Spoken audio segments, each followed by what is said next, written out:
There's a network marketing company called Prove It, and I help them build out some of their initial messaging and sales funnels, and this is the company, this is their drink. So this is a drink, you drink it, put your body in a state of ketosis. Barely 10% of you guys know what that means. Everyone else is like, what is he talking about, right? Brian, who's the owner of the company, he said, hey, we're doing a big event out in, I think it was in Vegas, and he's like, can you come and speak to the leadership team? So I fly out there to Vegas, and I get there and I land and I'm walking to the hotel, and what I see, all these people, and all of them are wearing t-shirts that say, ketones are greater than glucose, okay? And I'm like, I don't even know what that means. And I wrote the pitch for this thing, okay.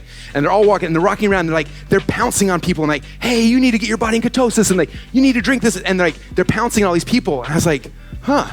So I get there and walking through this thing, and I'm watching this process happen, you know, and I get to the hotel room, and I find Brian, and I was like, so what do you want me to talk about tonight? At the thing, he's like, oh, whatever you want to talk about, man, it's cool. And I was like, okay, well, we come in this room, and there's a room of 100 of the top leaders in the company, and they're all sitting there like going crazy excited, and Brian walks in, and he walks to the front, grabs the microphone, and introduces me, and then sets it down, and I'm in the back with my backpack and flip-flops on, and I'm like, I don't know what to do right now.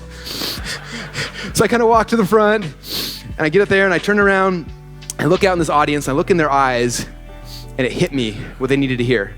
And I looked out there, and I said, okay, I've been watching you guys for the last hours. I'm walking through the lobby. You're doing this wrong. And I said, if you look at yourselves, this was you, I don't know, 6 months ago, a year ago, and you were just a normal dude, happy as can be, and all of a sudden somebody came to you. I don't know if somebody gave you this stuff, you drank it, you liked it, or some process happened, something happened that gave you this epiphany where you're like, huh, I should be drinking this stuff. And you had this epiphany, right? I remember like when I had my epiphany about funnels, I'm like, this is the coolest thing in the world. And I started geeking out, right? And so I go on this huge journey over here. I go on this journey and I'm studying and I'm learning and I'm doing the worst thing that marketers could ever do is we start geeking out on the topic, right? So I'll put glasses on this person because they're like totally geeked out, right?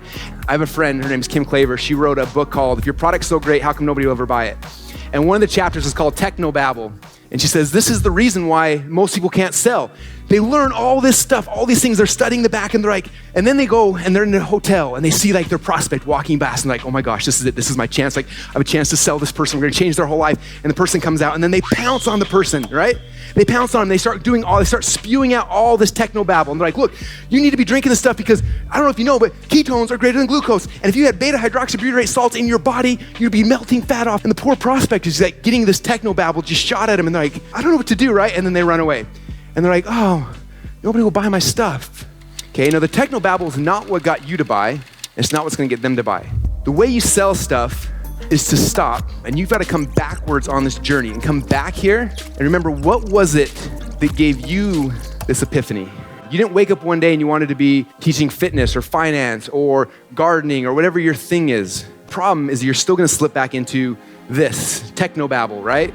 For some reason, we love these words, they feel so smart. Our status goes up every time we say them. And we're like, oh, well, I know these big words. I learned a little trick, and I call these kind of like bridges, okay? And what a kind of like bridge is every time I'm giving a message, and I hit a word that's kind of like technobabble, I have to stop. And I say, you know, it's kind of like, and I liken it to something they understand.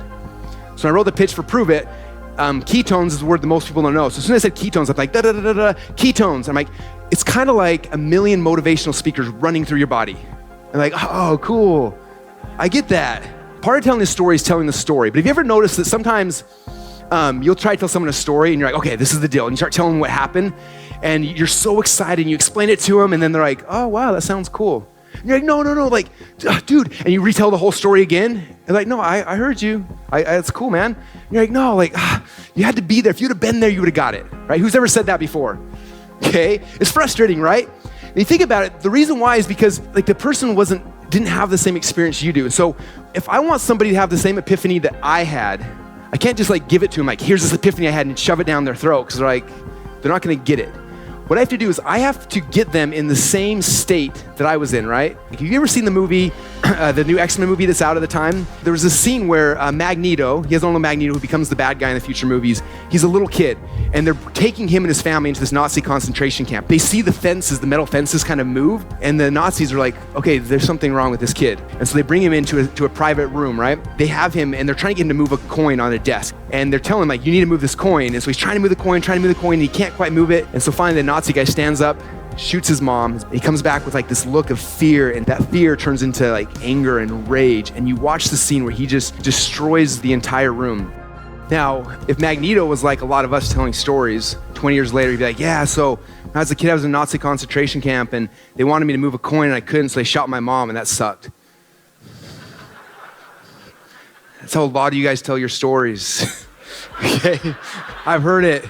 Okay, last year at this event, before Marcus Lamona spoke, we had a 30-minute window where I had a chance to meet him. We wrote that in the contract, okay? So I'm kind of my trick to hang out with cool people. So we're sitting there in this meeting, we're talking and stuff, and he's like, and he kind of walked by the window. He came and he's like, so what do you guys do again? We're like, oh, we have this thing called ClickFunnels, and it builds websites. He's like, why is everyone in the room so excited then?